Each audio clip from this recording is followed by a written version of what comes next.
E-Classroom, sponsored by রাষ্ট্রীয় মাধ্যমিক শিক্ষা অভিযান, ত্রিপুরা রাজ্য মিশন।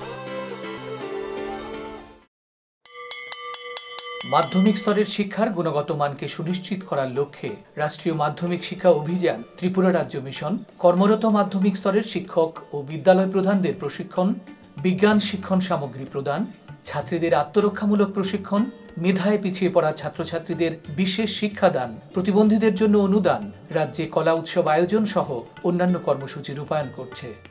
জানেন কি, বিদ্যালয় ছুট সারা দেশের একটি জ্বলন্ত সমস্যা। এই সমস্যা সমাধানে রাষ্ট্রীয় মাধ্যমিক শিক্ষা অভিযানের উদ্যোগে আগামী 1 জানুয়ারি থেকে সপ্তাহব্যাপী বিদ্যালয় ফিরে চলো কর্মসূচি গ্রহণ করা হয়েছে। 14 থেকে 16 বছর বয়সী সমস্ত ছেলে মেয়েদের মাধ্যমিক শিক্ষা সম্পূর্ণ করার জন্য আপনারা সবাই এগিয়ে আসুন।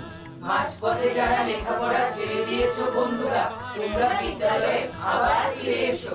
রাষ্ট্রীয় মাধ্যমিক শিক্ষা অভিযান।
হ্যালো স্টুডেন্টস, তোমরা সবাই ভালো আছো? বসো বসো। Thank you. এই ছবিটা কার বলো তো? গান্ধীজি।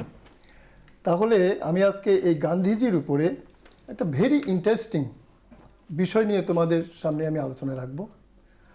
বিশেষ করে গান্ধীজি এবং তার অহিংস অসহযোগ আন্দোলন, যে আন্দোলনটা ছিল ভারতবর্ষের মধ্যে প্রথম একটি গণ আন্দোলন এবং ভারতবর্ষের স্বাধীনতা সংগ্রামের একটা পথ প্রদর্শক হিসাবে এই আন্দোলনটা ভারতবাসীর কাছে উদাহরণ হিসাবে আজও রয়েছে। তো এই গান্ধীজির উপরে আমি আলোচনা করব। এখান থেকে তার যে অহিংস অসহযোগ আন্দোলনটা, এই আন্দোলন সম্পর্কে জানতে গেলে, অর্থাৎ তিনি কেন এই আন্দোলনটা করতে গেলেন, এই বিষয়টাকে যদি আমাদের জানতে হয় তাহলে তার প্রেক্ষাপটটা আমাদের বুঝতে হবে, অর্থাৎ কারণটা কী, যে তখনকার সময়ের পরিস্থিতিটা কী, এটা বুঝতে হবে। বিশেষ করে তোমরা দেখো টাইমটা 1920 থেকে 1922 সাল, সময়টা হলো 1920-1922। তার যে প্রাক সময়টা আলোচনা রাখতে হবে। বিশেষ করে দেখো এই সময়তে 1914 সাল থেকে 18 সাল প্রথম বিশ্বযুদ্ধ চলছিল। 1914 সালে শুরু হয়েছিল প্রথম বিশ্বযুদ্ধ। গান্ধীজি আসলেন ভারতবর্ষে 1915 সালে এবং গান্ধীজি ভারতবর্ষে আসার আগেই তিনি সাউথ আফ্রিকাতে ছিলেন। ব্যারিস্টারি পাশ করার পরে সেখানে ওকালতির ব্যবসা করতে গিয়েছিলেন এবং সেখানে এই সাউথ আফ্রিকাতে কৃষ্ণা নদীর উপরে শ্বেতাঙ্গরা দারুণভাবে অত্যাচার করত, তাদের কোনো অধিকার ছিল না। এই অধিকারের আন্দোলন তিনি অংশগ্রহণ করেছিলেন, সেই আন্দোলন সাকসেস হয়েছিল, অহিংসা সত্যাগ্রহ আন্দোলন করেছিলেন সেখানে। এই যে সাকসেস আন্দোলন, সারা পৃথিবীর মানুষের কাছে গান্ধীজির একটা পরিচিতি চলে আসলো। 1915 সালে ভারতবর্ষে আসলেন। আসার পরে তিনি ভারতবর্ষে কিছু আঞ্চলিক কিছু অঞ্চলে, প্রদেশে তিনি 3টি আন্দোলন করলেন। একটা আন্দোলন হলো 1917 সাল বিহারের চম্পারণ জেলাতে, সেখানে কৃষকদের আন্দোলন, নীলকর সাহেবদের বিরুদ্ধে আন্দোলন। 1917 সালে গুজরাটের খেদা জেলাতে কৃষকদের খাজনা মকুবের আন্দোলন এবং 1918 সালে আহমেদাবাদে মিল শ্রমিকদের পক্ষে, মিল শ্রমিকদের মজুরি বৃদ্ধির আন্দোলন। এই 3টা আন্দোলন এবং সাকসেস সফল হয়েছিলেন, যার জন্য গান্ধীজি সারা ভারতবর্ষের কাছে একজন জনপ্রিয় নেতা হিসেবে চিহ্নিত হলেন, পরিচিত হলেন, এবং তার সহজ সরল জীবনযাপন এই বিষয়গুলি ছিল। তো আমি যেটা বলতে চাইছিলাম, এই সময়তে যখন প্রথম বিশ্বযুদ্ধ চললো 1915 সাল তিনি আসলেন ভারতবর্ষে, তো আমরা তখন পরাধীন, ব্রিটিশ সাম্রাজ্যবাদ আমাদের দেশটা শাসন করছে, এবং এই ব্রিটিশ সাম্রাজ্যবাদ প্রথম বিশ্বযুদ্ধে অলরেডি জড়িয়ে পড়েছে। তারা মিত্র শক্তির পক্ষে। ইউরোপ দুটা ভাগে বিভক্ত হয়ে গিয়েছিল। একটা ভাগে ছিল মিত্র শক্তি, একটা ছিল অ্যাক্সিস পাওয়ার, এটাকে বলা হয় জার্মান, জাপান, ইতালি, তুরস্ক, এই সমস্ত দেশগুলি একদিকে। আর অপরদিকে ব্রিটেনের পক্ষে, যে দেশটা আমাদের দেশটাকে শাসন করতেন, ব্রিটেনের পক্ষে ছিল ফ্রান্স, আমেরিকা, চীন, রাশিয়া, এই ধরনের শক্তিগুলি। তো এই দুটো শক্তির মধ্যে যুদ্ধ হলো। এখন কি করব আমরা? এরই মধ্যে আমাদের ভারতবর্ষে যখন আন্দোলন চলছে, বালগঙ্গাধর তিলক, এনি বেসান্ত 1916 সালে স্বায়ত্তশাসনের আন্দোলন, হোম রুল লীগ 1916 সালে স্বায়ত্তশাসনের আন্দোলন করছে। এটাকে নাম দেওয়া হয়েছিল হোম রুল লীগ আন্দোলন। আন্দোলন চলছে, কিন্তু গান্ধীজি দেখলেন যে এই সময়তে আমাদের সাম্রাজ্যবাদের বিরুদ্ধে লড়াই করাটা ঠিক হবে না। তিনি বললেন, সারা ভারতবাসীর কাছে জাতীয় যে লিডাররা ছিলেন, সেই লিডারদেরকে বললেন যে আমরা যদি এখন এই বিপদের সময় যদি সাম্রাজ্যবাদকে হেল্প করি, সাহায্য করি, তাহলে বিনিময়ে যুদ্ধ শেষ হলে নিশ্চয়ই আমাদের স্বায়ত্তশাসন দেবে, আমাদের অধিকার দেবে। এই ধরনের একটা আশা আকাঙ্ক্ষা গান্ধীজিদের ছিল।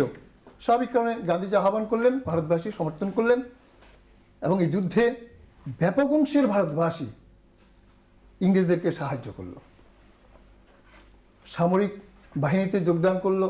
প্রায় 10,000 ভারতীয় নিহত হয়েছিলেন এই যুদ্ধে, প্রথম বিশ্বযুদ্ধে অংশগ্রহণ করে। কিন্তু ঘটনা হলো, আমি যেটা বলতে চাইছিলাম, যুদ্ধ যখন শেষ হলো 1918 সালে, যে শেষ হলো, স্বাভাবিক কারণে ইকোনমিক ক্রাইসিস, যুদ্ধে পরে যা হয় পৃথিবীতে হয়েছে, আমাদের ভারতবর্ষ হয়েছে। জিনিসপত্রের দাম, বেকারত্ব, কলকারখানায় শ্রমিক ছাঁটাই, সামগ্রিক একটা ক্রাইসিস। তো এই ক্রাইসিস পিরিয়ড গান্ধীজিরা আশা করেছিলেন যে যুদ্ধাবসানে আমাদের অধিকার দেবে, আমাদের স্বায়ত্তশাসন দেবে। কিন্তু দুর্ভাগ্য, তোমরা দেখবে কি কি দিয়েছে। একটা হলো প্রথম মন্টেগু ট্রান্সপোর্ট সংস্কার আইন। এই মন্টেগু ট্রান্সপোর্ট সংস্কার আইন দ্বারা আমরা, এটা 1919 সাল, মনে রাখবে, ভারতবাসী মনে করেছিলেন আমাদের স্বায়ত্তশাসন দেবে, কিন্তু দিল না। এই যে সংস্কার আইনটা, এই আইনের দ্বারা গরিব মানুষের ভোটাধিকার হরণ করা হলো। এই আইন দ্বারা বল্লারদের ক্ষমতা আরও বৃদ্ধি করা হলো। এই আইন দ্বারা সাম্প্রদায়িকতা, অর্থাৎ মুসলিমদেরকে জাতীয় আন্দোলন থেকে সরিয়ে নেওয়ার জন্য মুসলিমদের সুড়সুড়ি দেওয়া হলো, সাম্প্রদায়িক ঐক্য ভাঙ্গার চক্রান্ত করা হলো এই মন্টেগু ট্রান্সপোর্ট সংস্কার আইন দ্বারা। স্বাভাবিক কারণে ভারতবাসী যে স্বপ্ন দেখেছিলেন, সেই স্বপ্ন বিপন্ন হলো। নেক্সট তোমরা দেখো, ছবিতেও তোমরা দেখবা, কুখ্যাত রাওলাট আইন 1919 সাল 18 মার্চ এই আইনটা ঘোষণা করা হলো। রাওলাট কমিশন গঠন করা হয়েছিল 1917 সালে, 5 জন সদস্যকে নিয়ে। রাওলাট ছিলেন সভাপতি, সিডনি রাওলাট। এবং 1919 সালের 18 মার্চ এই যে কমিশন, যে সুপারিশটা করা হলো, সেই কমিশনটাকে বলা হয় রাওলাট কমিশন। তো এই রাওলাট কমিশনের মাধ্যমে যে বিষয়টা, এটাকে আমরা বলি কুখ্যাত রাওলাট আইন, মানুষের অধিকার, রাজনৈতিক অধিকার খর্ব করা হলো।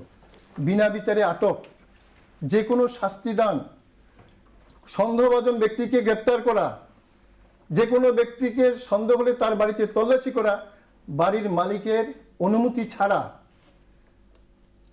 এবং সবচেয়ে বড় কথা, সেদিন সংবাদপত্রের স্বাধীনতাকে হরণ করা হলো। অর্থাৎ ইংরেজদের কথা ছাড়া কোনো সংবাদ প্রকাশ করা যাবে না। এই জন্য বলছি কুখ্যাত আইন। তাহলে এখান থেকে আমরা একটা প্রশ্ন তোমাদেরকে বলতে পারি। তুমি বলো, এই যে এই কুখ্যাত রাওলাট আইনটা, এই আইনটা কবে পাস করা হয়েছিল? 1919 সাল 18 মার্চ। 1919 সাল 18 March. Very good, sit down. তো এই যে কুখ্যাত রাওলাট আইন, এই আইন ভারতবাসীকে খুশি করতে পারেনি, দারুণভাবে ক্ষুব্ধ হলেন। রাওলাট সত্যাগ্রহ শুরু হলো। তোমরা দেখবে এর বিরুদ্ধে প্রতিবাদ করতে গিয়ে এরই মধ্যে আমরা দেখলাম পাঞ্জাবে ডক্টর সত্যপাল, সৈয়বুদ্দিন কিসলো, ওদেরকে গ্রেপ্তার করা হলো, গান্ধীজিকে গ্রেপ্তার করা হলো। সারা ভারতবর্ষব্যাপী সাম্রাজ্যবাদ বিরোধী একটা মানসিকতা। এর মধ্যে জালিয়ানওয়ালাবাগ, পাঞ্জাবের অমৃতসরে জালিয়ানওয়ালাবাগ নামক একটি উদ্যান, তার চারিদিকে প্রাচীর দ্বারা ঘেরাও, একটি মাত্র প্রবেশ পথ, ছোট ছোট 4টি পথ আছে বের হওয়ার, শান্তিপূর্ণ সমাবেশ। প্রায় 10,000 সত্যাগ্রহীরা সেদিন এই সমাবেশে যুক্ত হলেন রাওলাট আইনের বিরুদ্ধে প্রতিবাদ করা এবং যে জনপ্রিয় লিডাররা গ্রেপ্তার করা হয়েছে তাদেরকে ছেড়ে দেওয়ার জন্য। কিন্তু আমরা দেখলাম কি ভয়ানক আক্রমণ। পাঞ্জাবের পুলিশ কমিশনার জেনারেল ওকে ডায়ার, ওনার নির্দেশে সেই দিন 1600 রাউন্ড গুলি ছোড়া হলো। প্রায় 3,500 সত্যাগ্রহী নিহত হলেন, 1200 সত্যাগ্রহী আহত হলেন। এদেরকে হসপিটালে নেওয়ার মতো সুযোগ ছিল না, সান্ধ্য আইন জারি করা হলো।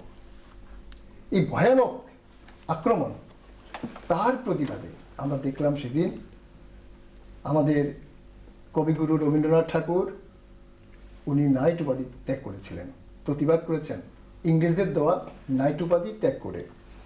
তাহলে শুভজিৎ তুমি বলো যে এই যে জালিয়ানওয়ালাবাগের হত্যাকাণ্ড, এই হত্যাকাণ্ডের প্রতিবাদে ভারতবর্ষের কোন কবি এবং কি উপাধি ত্যাগ করেছিলেন? কবিগুরু রবীন্দ্রনাথ ঠাকুর ইংরেজদের দেওয়া নাইট উপাধি ত্যাগ নাইট উপাধি ত্যাগ করেছিলেন। Very good, sit down. Thank you sir. তো এই ছিল জালিয়ানওয়ালাবাগের ঘটনা। সময়টা হলো 1919 সালের 13ই এপ্রিল। আমি লাস্ট মৌসুমে কি বলবো, তুমি বলো তো এই জালিয়ানওয়ালাবাগটা ভারতবর্ষের কোন রাজ্যে অবস্থিত? পাঞ্জাবে। পাঞ্জাব, পাঞ্জাবের অমৃতসর। পাঞ্জাবের অমৃতসর। পাঞ্জাব ঠিকই আছে। Sit down. পুষ্টিকর খাদ্য এবং শিক্ষা আমাদের নিতান্ত প্রয়োজনীয় জিনিস। আপনি কি জানেন বর্তমানে ত্রিপুরায় বিদ্যালয় শিক্ষা দপ্তরের অধীনে মধ্যাহ্ন আহার প্রকল্পের উদ্যোগে সবকটি বিদ্যালয়ে সবজি বাগান গড়ে তোলা হচ্ছে। ছাত্রছাত্রীদের পুষ্টিকর খাদ্য প্রদান করার লক্ষ্যে সেই বাগানে উৎপাদিত সার এবং কীটনাশকবিহীন সবজি প্রথম থেকে অষ্টম শ্রেণীর শিক্ষার্থীদের মিড ডে মিলে ব্যবহার করা হয়। চলুন শিক্ষার্থীদের স্বাস্থ্যকর এবং নির্ভেজাল খাদ্য প্রদান ও সুস্থ সমাজ গড়ার লক্ষ্যে আমরা সবাই এগিয়ে আসি এবং প্রত্যেকটি বিদ্যালয়ে সবজি বাগান গড়ে তুলতে বিদ্যালয় কর্তৃপক্ষকে সাহায্য করি।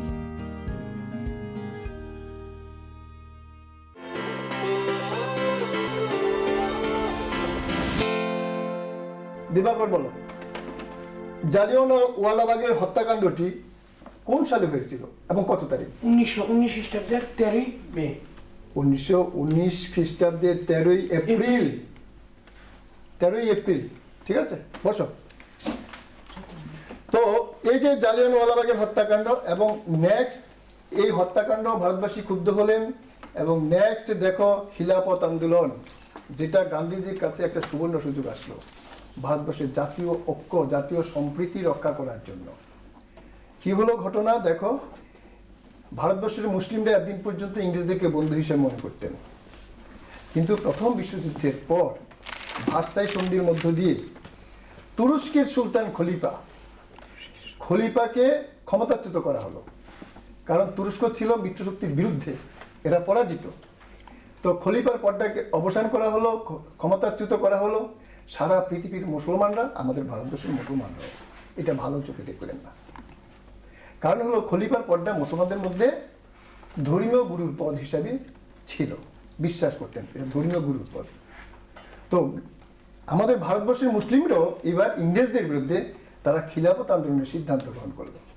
তো গান্ধীজি চিন্তা করলেন এই খিলাফত সমস্যাটাকে যদি আমরা জাতীয় আন্দোলনের সমস্যার সঙ্গে নিয়ে আসি, তাহলে এটা একটা সুবর্ণ সুযোগ যে হিন্দু মুসলিম এই দুই অংশের মানুষদেরকে ঐক্যবদ্ধ করা, জাতীয় সংগ্রামকে শক্তিশালী করার একটা সুযোগ আসলো।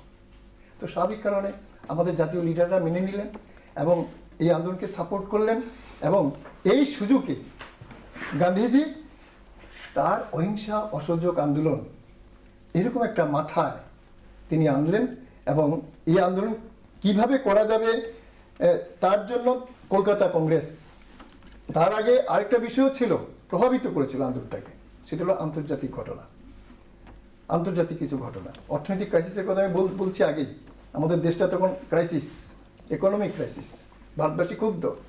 আর তুমি দেখবা ক্ষোভ থাকলে কিন্তু হয় না, আন্দোলন করা যায় না, আত্মবিশ্বাস লাগে, প্রভাব। হ্যাঁ, যেটা করেছে তোমার রুশ বিপ্লব, যেটা করেছে আয়ারল্যান্ডের স্বাধীনতা সংগ্রাম, যেটা করেছে তুরস্কের কামাল পাশার আন্দোলন। তো রুশ বিপ্লব হলো সবচেয়ে বড় একটা বিপ্লব 1917 সাল, জাস্ট 1920 সালের আগে। মনে রাখবা যে সোভিয়েত রাশিয়াতে জারতন্ত্র, জার সরকারের বিরুদ্ধে সেখানকার শ্রমিকরা, কৃষকরা ঐক্যবদ্ধ হয়ে আন্দোলন করেছিলেন, শ্রমিকের সরকার প্রতিষ্ঠা করেছিলেন জার শাসনের বিরুদ্ধে। এটা আমাদের দেশে প্রভাবিত হয়েছে যে আমরা কেন পারবো না, এরকম একটা আত্মবিশ্বাসও তৈরি হয়েছে। তো স্বাভাবিক কারণে এরকম একটা প্রেক্ষাপটে দাঁড়িয়ে গান্ধীজি কলকাতা কংগ্রেস, জাতীয় কংগ্রেসের কলকাতা অধিবেশন 1920 সাল সেপ্টেম্বর মাস 6 থেকে 9 সেপ্টেম্বর প্রস্তাবটা উত্থাপন করলেন। এরকম একটা আন্দোলন, অহিংস অসহযোগ আন্দোলনের একটা প্রস্তাব উত্থাপন করা হলো, এবং 1920 সালের ডিসেম্বর, 28শে ডিসেম্বর, এই ডিসেম্বরে সিদ্ধান্ত নেওয়া হলো যে না, এরকম একটা আন্দোলন আমরা করব।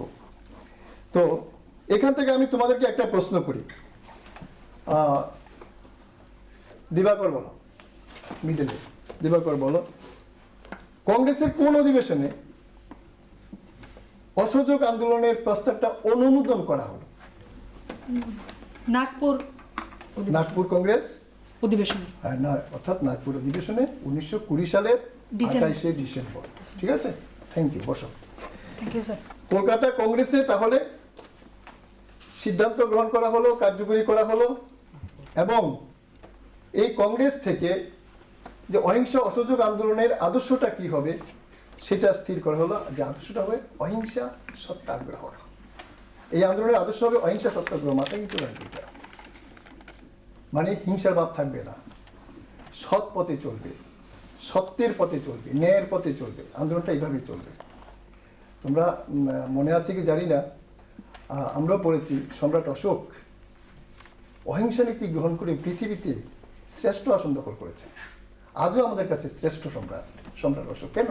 তার অহিংসা নীতি, কাউকে আক্রমণ করব না, কাউকে হিংসা করব না। তো গান্ধীজি এরকম একটা আদর্শ গ্রহণ করেছেন, মাথায় রাখবে, যার জন্য গান্ধীজি এই যে সবার মধ্যে আজও স্মরণীয়, তার এই অহিংসা নীতি, অহিংসার অস্ত্র, এটা কিন্তু সবচেয়ে বড় একটা নীতি, আদর্শ। তারপরে এই আন্দোলনের যে লক্ষ্যগুলি তোমরা দেখবে, এই আন্দোলনের লক্ষ্য ছিল, অর্থাৎ কেন আমরা আন্দোলনটা করব, একটা ছিল প্রথম যে লক্ষ্যটা, সেটা হলো স্বরাজ অর্জন। তিনি বলছিলেন যে আমার আন্দোলনটা যদি চলে ঠিকভাবে, তাহলে 1 বছরের মধ্যে আমরা স্বরাজ অর্জন করতে পারবো। তারপরে সমস্যা ছিল জালিয়ানওয়ালাবাগের হত্যাকাণ্ড, তার সুষ্ঠু বিচার চাই আমরা। খিলাফত সমস্যা যেটা বলছিলাম, মুসলিমদেরকে সঙ্গে আনার জন্য খিলাফত সমস্যার সমাধান চাই, হিন্দু মুসলিম ঐক্য স্থাপন, এবং স্বরাজ তহবিলে 1 কোটি টাকা সংগ্রহ। এই ছিল এই আন্দোলনের লক্ষ্য। সুমা বলো, তুমি বলো যে এই আন্দোলনটা যে কোনো একটা লক্ষ্যের কথা বলো। জালিয়ানওয়ালাবাগের হত্যাকাণ্ডের বিচার চাই। ঠিক আছে, থ্যাংক ইউ, বসো। তারপরে এই আন্দোলনের কর্মসূচি, অর্থাৎ কিভাবে আন্দোলনটা করব, আদর্শ স্থির হলো, লক্ষ্য স্থির হলো, আন্দোলনটা আমরা কিভাবে করব। এটা 2টা কর্মসূচি গ্রহণ করা হয়েছিল। একটাকে বলা হয় ইতিবাচক গঠনমূলক। ইতিবাচক গঠনমূলক মানে স্বদেশী শিল্প তৈরি করো, স্বদেশী শিল্প ব্যবহার করো, স্বদেশী শিক্ষা প্রতিষ্ঠান তৈরি করো, স্বদেশি শিক্ষা প্রতিষ্ঠানে পড়াশোনা করো। আর একটা ছিল বিদেশি বয়কট, নেগেটিভ যেটাকে বলা হয়, নেতিবাচক বয়কট। ইংরেজদের সমস্ত প্রতিষ্ঠান বয়কট করো, তাদের খেতাব বর্জন করো, তাদের পদবি বর্জন করো, তাদের স্কুলে পড়ো না, তাদের কাপড় পরো না। এই ছিল নেগেটিভ, বয়কট, বয়কট করো। এই দুটা কর্মসূচি সেদিন গ্রহণ করা হয়েছিল এবং আমরা দেখলাম এই আন্দোলন সারা ভারতবর্ষব্যাপী একটা বিশাল আন্দোলনে পরিণত হয়েছিল সেদিন। তোমরা ছবিতে দেখছো কীভাবে গান্ধীজির নেতৃত্বে আন্দোলনটা হচ্ছে এবং ভারতবর্ষের কোথায় কোথায় কোন কোন রাজ্যগুলিতে স্প্রেড হয়েছে আন্দোলনটা, তোমরা ছবিতে দেখতে পাচ্ছ। এবং এই আন্দোলনের মধ্যে আমরা দেখলাম সেদিন লালা লাজপত রায়, চিত্তরঞ্জন দাস, নেতাজি সুভাষচন্দ্র বসু তার বিখ্যাত আইসিএসের চাকরি ত্যাগ করে তিনি আন্দোলনে অংশগ্রহণ করেছিলেন 1921 সালে। বাসন্তী দেবী, সরোজিনী নাইডু, হেমপ্রভা মজুমদার এই আন্দোলনটায় সেদিন অংশগ্রহণ করেছিলেন। এটা দারুণ আন্দোলন। এই আন্দোলন চলাকালীন ইংরেজরাও তাদের যে আক্রমণ, সাম্রাজ্যবাদী আক্রমণ, সেগুলিও তারা বাড়িয়ে দিয়েছিল। সার্বিক কারণে আমরা দেখলাম সত্যাগ্রহীরা সেদিন এই আন্দোলনের প্রতিবাদে তারা চৌরিচৌরা, উত্তরপ্রদেশের গোরক্ষপুর জেলার চৌরিচৌরা থানা তারা অ্যাটাক করলো 1922 সাল 5ই ফেব্রুয়ারি। 1922 সাল 5ই ফেব্রুয়ারি আক্রমণ করলো এবং এই আক্রমণে 22 জন পুলিশ নিহত হলেন। এই ঘটনা গান্ধীজি মেনে নিতে পারলেন না। গান্ধীজি দেখলেন যে আন্দোলনটা তার আদর্শ বিচ্যুত হয়েছে, তিনি মনে করলেন, কারণ তার আদর্শ তো ছিল অহিংসা, সত্যাগ্রহ। তো এখানে 22 জন পুলিশকে হত্যা করা হলো, এটা মেনে নিতে পারলেন না, আন্দোলনটা প্রত্যাহার করে দিলেন। এইভাবে এই আন্দোলনটা হলো গান্ধীজির নেতৃত্বে। তাহলে আমি তোমাদেরকে একটা প্রশ্ন করতে পারি, শোনা বলো তো চৌরিচৌরার ঘটনাটি কত সালে হয়েছিল? ঘটনাটি 1922 খ্রিস্টাব্দের 5ই ফেব্রুয়ারি। 1922 খ্রিস্টাব্দের 5ই ফেব্রুয়ারি চৌরিচৌরার হত্যাটি ঘটেছিল। ঠিক আছে, থ্যাংক ইউ, বসো। তো এই যে আন্দোলন হলো, এখন এই আন্দোলনটা এটা ঠিক ব্যর্থ হয়েছিল। তখনই স্বরাজ অর্জন করা যায়নি, খিলাফত সমস্যার সমাধান হয়নি, জালিয়ানওয়ালাবাগ হত্যাকাণ্ডের বিচার তার সুষ্ঠু মীমাংসা হয়নি, ব্যর্থ। কিন্তু একেবারে ব্যর্থ হয়নি। আমাদের দেশের স্বাধীনতা সংগ্রামের ইতিহাসে এই আন্দোলন অন্যতম একটি আন্দোলন, একটা গণ আন্দোলনে পরিণত হয়েছিল। এটা হলো তার সাকসেস। এই আন্দোলনের মধ্য দিয়ে সেদিন জাতীয় কংগ্রেস তার সাংগঠনিক মর্যাদা বৃদ্ধি পেয়েছিল এবং নেতাজি সুভাষচন্দ্র বলেছিলেন যে কংগ্রেস এই আন্দোলনের মধ্য দিয়ে একটা বিপ্লবী সংগঠনে পরিণত হয়েছিল, একটা বিপ্লবী সংগঠন। নেতাজি সুভাষচন্দ্র তার ইন্ডিয়ান স্ট্রাগল যে বই, সেই বইতে সে এই কথাটি বলেছিলেন। গান্ধীজি আন্দোলনের মধ্য দিয়ে জাতীয় নেতা হিসাবে নিজেকে প্রতিষ্ঠিত করতে পেরেছিলেন, শ্রদ্ধার আসনে বসিয়েছিলেন সারা ভারতবর্ষ ব্যাপী। এবং এই আন্দোলন পরবর্তী যে সমস্ত আন্দোলনগুলি হয়েছে, যেমন আইন অমান্য আন্দোলন গান্ধীজির নেতৃত্বে হয়েছে, তারপরে পরবর্তী সময় আমরা দেখেছি ভারত ছাড়ো আন্দোলন হয়েছে 1942 সাল, নেতাজি সুভাষচন্দ্র আজাদ হিন্দ ফৌজের আন্দোলন, এই যে এবং 1946 সালে নৌবিদ্রোহ, এই যে সমস্ত আন্দোলনগুলি, সেই আন্দোলনের পথ দেখাইছে, অনুপ্রেরণা জাগিয়ে তুলেছিল এই আন্দোলন। সুতরাং এটা ব্যর্থ হয়নি, এটা সফল ছিল। ভারতবাসীর স্বাধীনতার আকাঙ্ক্ষা বৃদ্ধি করে দিয়েছিল এই আন্দোলন। আর সবচেয়ে বড় কথা, ইংরেজরা আসার ফলে, সাম্রাজ্যবাদী শাসন প্রতিষ্ঠার ফলে আমাদের দেশের যে কুটির শিল্প ধ্বংস হয়ে গিয়েছিল, এই আন্দোলনের মধ্য দিয়ে ওই যে স্বদেশী আন্দোলন, কুটির শিল্প গড়ে উঠেছিল, পুনর্জাগরণ ঘটেছিল। তো ভারতবাসী যেটা বলতে চাই, এই আন্দোলনের মধ্য দিয়ে অর্থনৈতিক স্বনির্ভরতা তৈরি হয়েছিল, ভারতবাসীর অর্থনৈতিক স্বনির্ভরতা তৈরি হয়ে গেছিল এই আন্দোলনের মধ্য দিয়ে।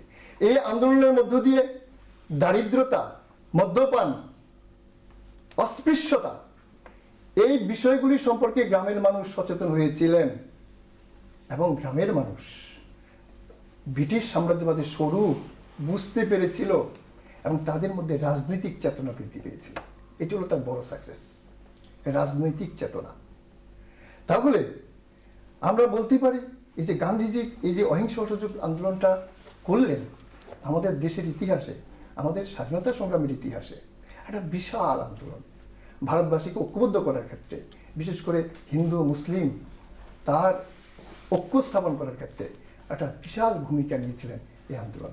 তো সুতরাং তোমাদেরকে আমি বলবো যে নিশ্চয়ই তোমরা বুঝতে পেরেছো আমার আলোচনাটা, হ্যাঁ, গান্ধীজিকে তোমরা ভালো করে বুঝতে পেরেছো, তো অহিংস অসহযোগ আন্দোলন ভালো করে বুঝতে পেরেছো। তো আগামী দিন নেক্সট আমরা আইন অমান্য আন্দোলন সম্পর্কে আলোচনা করব, ঠিক আছে? Thank you. Thank you sir.